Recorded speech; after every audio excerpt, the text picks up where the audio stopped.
ప్రజాసంఖ్య పెరిగింది, ప్రజలు పెరిగారు. అంటే ప్రపంచం అంటే ఇక అదే, భూమి పెద్దగా ఉంది కానీ జనం కొద్ది మందే ఉన్నారు. ఈ కొద్ది మందికి అందరికి కలిపి ఒకే భాష.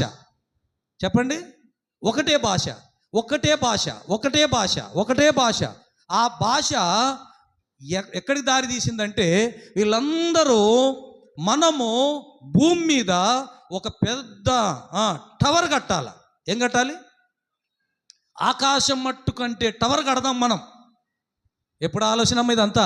టెక్నాలజీ లేని రోజుల్లో ఏం ఆలోచనటమ్మా? చెప్పండి స్త్రీలు, చెప్పండి. ఎక్కడ కంటాలన్నట? కొస. పునాది ఏమో ఇక్కడ ఉండాలి, కొన ఏమో అక్కడ ఉండాలంటే మరి వాళ్ళ దగ్గర ఎంత టాలెంట్ ఉంటే అది పని మొదలు పెట్టాలి.